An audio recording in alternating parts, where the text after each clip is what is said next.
It's time to go back in time to March 1969 and take a look at the best LPs released that month. So without further ado, let's begin. Hey now, baby, I'm beginning to see the light. March 1969 saw the release of the Velvet Underground's third studio album. The record marked a clear change in direction for the group. After the noisy experimentation of their earlier records, this album was built around gentle arrangements and a stronger focus on melody, and it was overall much quieter and more introspective.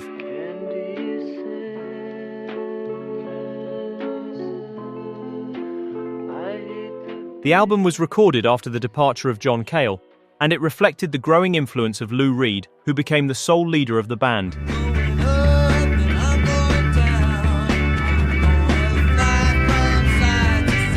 Songs like Candy Says, Pale Blue Eyes and Beginning to See the Light reveal a more reflective side of the band, while still keeping their distinctive style.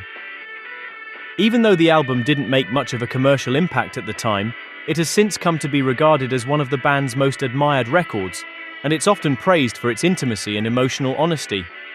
If it's the cold black night that's eating up your heart, the cold damp sweat keeps you in sleep apart. Tons of Sobs was the debut album by Free. The band were remarkably young at the time. None of the members were yet 20, and bassist Andy Fraser was only 16 when the record was made. Walk in my shadow, I can take it anymore. The album was recorded at Morgan Studios in London with producer Guy Stevens, and it was made on a very small budget of around £800. It was largely built around the band's live set, which helped give the album an immediate and unpolished energy. Searching for a shadow in the morning sun, playing with your woman when there's work to be done. Even though Fire and Water is often regarded as Free's best album and the highlight of their career, there's something special about this earlier record. Its sound is grittier and more direct than their later work, and more intense than many albums of the era that also blended blues influences with the emerging hard rock sound of the period. Paul Kossoff's fuzz-driven guitar adds an extra layer of rawness. Yes, I'm a mover, baby. Now get out of my way. Don't try to stop me now. The album made little commercial impact at the time, but it introduced the band's distinctive mixture of hard rock and bluesy influences, and it laid the groundwork for the success they would achieve a year later with Fire and Water.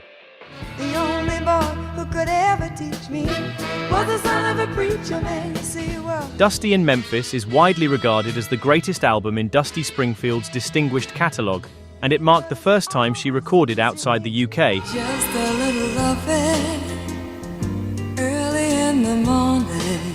The album was recorded at American studios in Memphis, with Dusty backed by the legendary session players known as the Memphis Cats. And on top of that, it was produced by three giants of American soul and rock: Jerry Wexler, Arif Mardin, and Tom Dowd. Breakfast, bed, and a kiss of three. You don't have to say you love me. Dusty's meticulous approach to her vocals and her impeccable song selection gave the album a perfect mix of sophistication, soul, and pop. The album's lead single, Son of a Preacher Man, became a top 10 hit on both sides of the Atlantic. But surprisingly enough, despite getting glowing reviews in the press, the album itself was initially a commercial disappointment, peaking at only number 99 in the States and failing to chart in the UK. Over time, however, it has been recognized as a landmark recording and praised for its lush arrangements, heartfelt performances, and Dusty's extraordinary voice. Today, Dusty in Memphis appears on countless greatest albums lists and remains a touchstone of 60s soul and pop. In 2020, the album was selected by the Library of Congress for preservation in the National Recording Registry for being culturally, historically, or aesthetically significant. Better by you, better than me.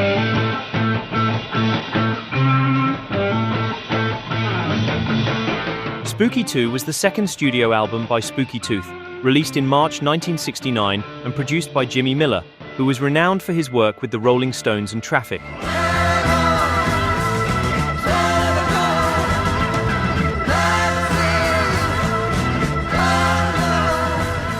At the time, the band were regarded as one of the leading acts of what British publications like The Melody Maker called the heavy mob, a group of bands favouring a heavier, more aggressive sound than most audiences were accustomed to.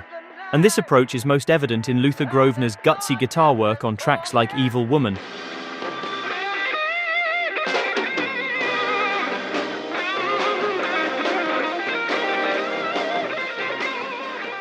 But one of the greatest strengths of the album is how it balances that late 60s heavy style with strong bluesy and soulful influences, giving the record a rich and organic sound. That was only yesterday.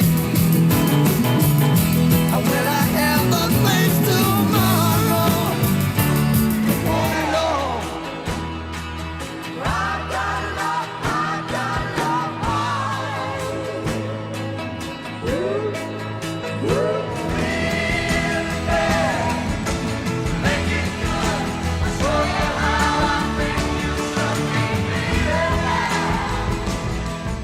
From a songwriting perspective, Spooky 2 is probably the strongest album the band ever issued, and I think this is one of the best and most underrated British records of 1969, an excellent album from beginning to end.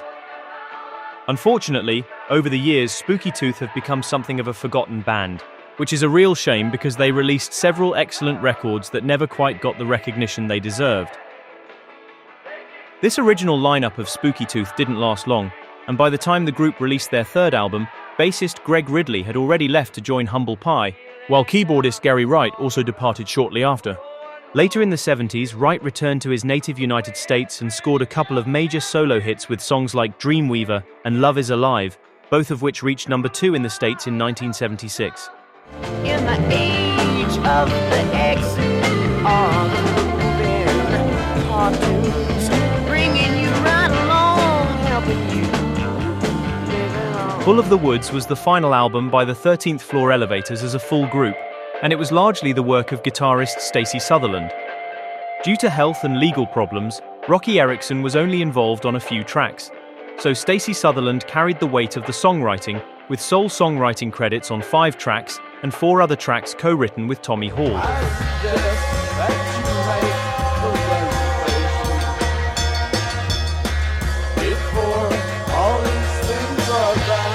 Musically, the album leans into a darker and more introspective side of the band, with distorted guitars and Sutherland's expressive vocals, which were delivered in a laid-back Texan drawl and heavily treated with echo on several tracks. I heard someone down in the alley, and then a voice called out my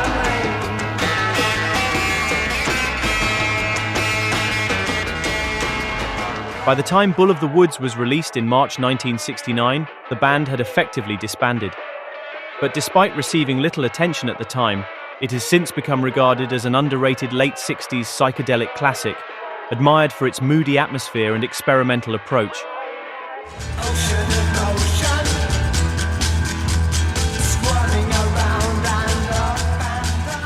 From Genesis to Revelation was the debut album by Genesis. The band were still teenagers at the time, and the album was produced by Jonathan King, who had scored a major hit in 1965 with the song Everyone's Gone to the Moon.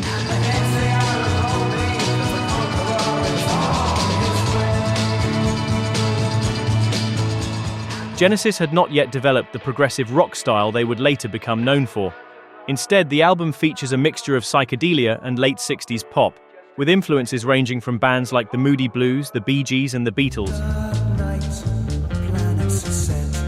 Creator prepares for the dawn of man. You're waking up. Raindrops falling down the rooftops, growing in their graves. Out the people on their lives. It has begun. You're in the hands of destiny. Even though this wasn't one of the band's strongest releases, I think it deserves more praise than it usually gets, and it's a record that gets better with every spin. Much to the band's chagrin, Jonathan King added orchestral arrangements to some tracks without their knowledge, aiming for a more commercial sound.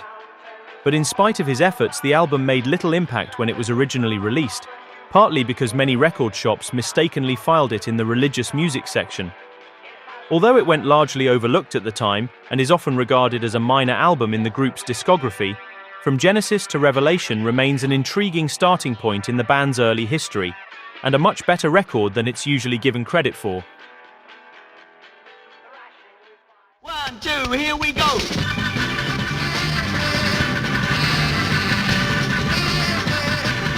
Another excellent record released in March 1969 was the debut album by Colosseum. The band was led by drummer John Heisman, and several of its members had previously played together in groups like the Graham Bond Organization and John Mayall and the Blues Breakers. And they all shared a strong interest in jazz, blues and rock, and those influences are clearly reflected in the band's music. You said you loved me last night, and I know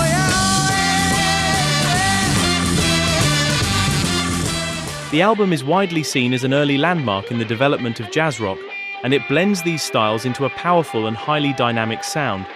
It showcases the band's musicianship, with standout contributions from Dave Greenslade's organ and Dick Hextall-Smith's saxophone, alongside Heisman's driving drumming.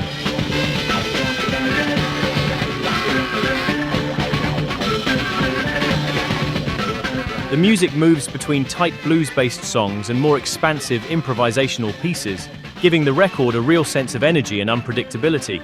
But above all, it highlights Colosseum's ability to fuse different styles while still maintaining a strong rock foundation.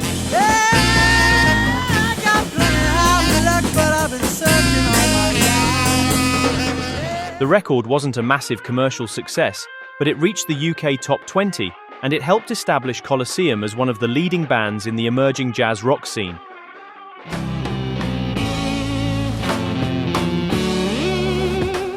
A bunch of young fellows from way down under ride a journey that never could be. Wheatfield Soul was the fourth studio album by Canadian band The Guess Who, and it marked a major turning point for the group.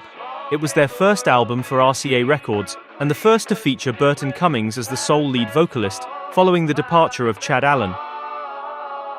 Musically, the record mixes touches of psychedelia with pop and rock, along with noticeable British influences. And just like the Spooky Tooth album mentioned earlier, I consider this to be one of the best and most underrated records of 1969. A truly outstanding album that inexplicably remains relatively unknown. I found her in a star.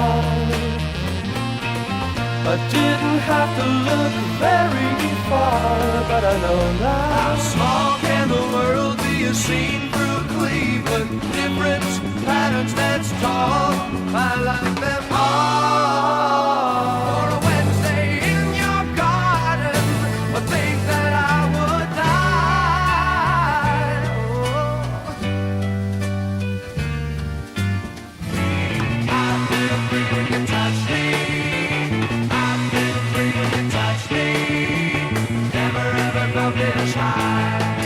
The record also shows the band beginning to stretch out into more ambitious territory, especially on tracks like the 10-minute suite Friends of Mine, which contrasts with the more concise songwriting found elsewhere on the album. I gotta get a 2-ton truck. I gotta do it to a duck on a 2-ton truck and fade away like Ron Renee. The album spawned one major hit single, These Eyes, a soulful, piano-driven track that reached the US Top 10 and helped launch the band's international success.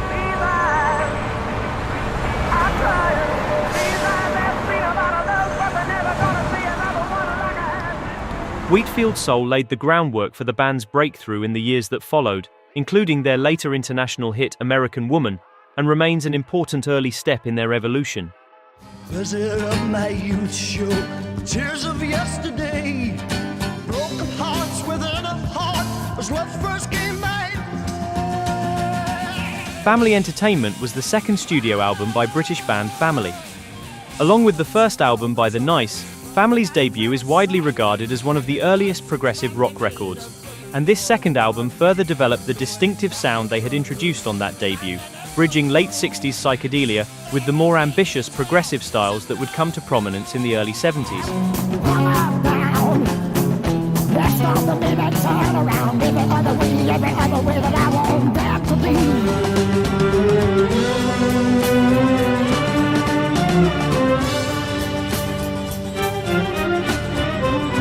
It's good to handle from a personal angle. Second generation woman, yeah. Wandering aimlessly, exploring new fields. such beauty, never experienced. Family Entertainment was recorded at Olympic Studios in London and produced by Glyn Johns and John Gilbert. The album featured the group moving their sound in a slightly more focused and song-driven direction, and the record also marked the final recording of the group's original lineup. Internal tensions were already affecting the band's stability, and bassist Rick Grech would soon leave to join Blind Faith with Eric Clapton, Steve Winwood and Ginger Baker. One of the standout songs of the record was The Weaver's Answer, which became a live favorite and one of their most beloved songs among fans of the band.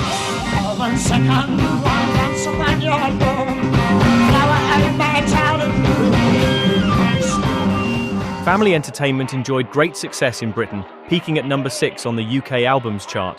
And the album is widely regarded as a key early statement of British progressive rock, capturing a band full of ambition, originality, and restless creativity at a pivotal moment in their career.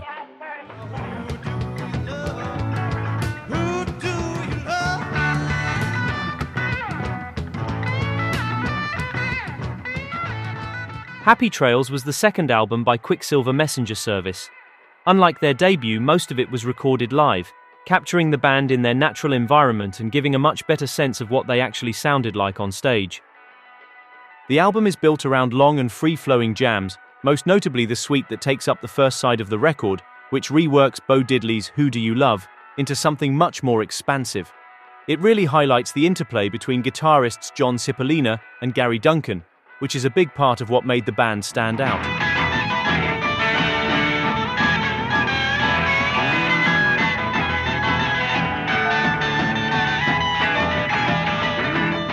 Rather than tight songwriting, the focus here is on atmosphere and improvisation, making it a great example of the late 60s San Francisco psychedelic sound.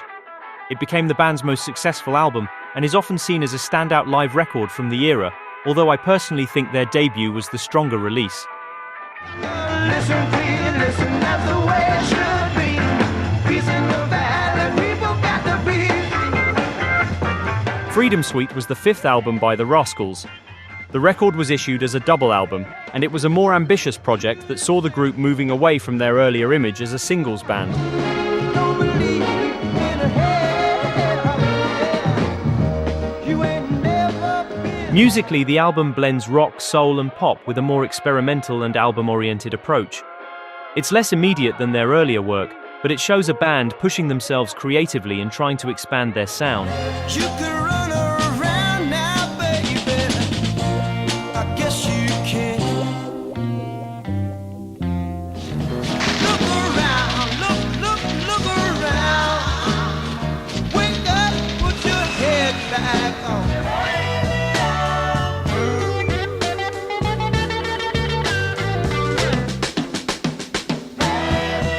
The first record features a set of songs which are very much shaped by the political and social climate of the time, while the second is made up entirely of instrumental pieces, including extended jams and even a drum solo. Personally, I find that second disc quite dull and not very interesting, and it's somewhat reminiscent of the jam-based third disc of All Things Must Pass by George Harrison, which would be released the following year. But the first disc is quite strong, and the album is worth checking out for that alone. The album also includes People Got to Be Free, their final #1 hit, which was once again inspired by the social and political climate of the time, just like many other songs from the record. You say, what a lovely world it would be now. Everyone learn to live again. Freedom Suite enjoyed solid commercial success, peaking at number 17 on the Billboard chart and even reaching number 40 on the Billboard R&B chart.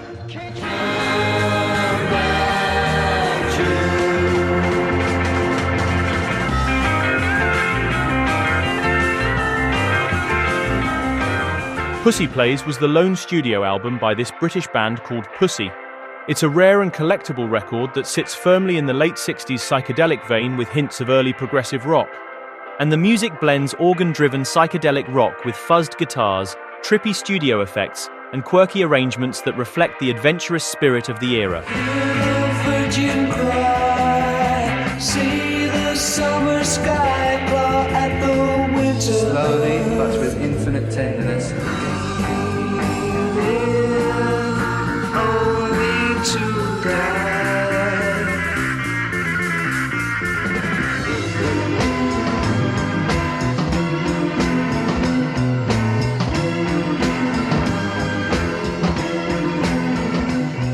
The highlight of the album is Come Back June, a song which clearly shows influences from bands like Pink Floyd and other British psychedelic bands from that period.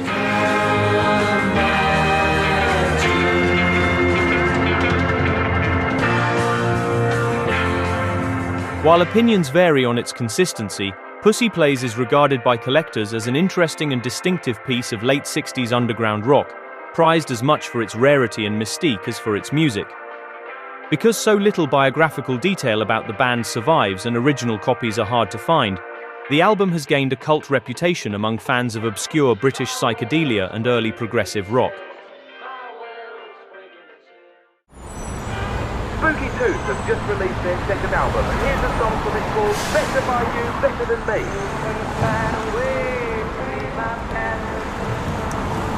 I hope you enjoyed this trip back to March 1969. See you next time.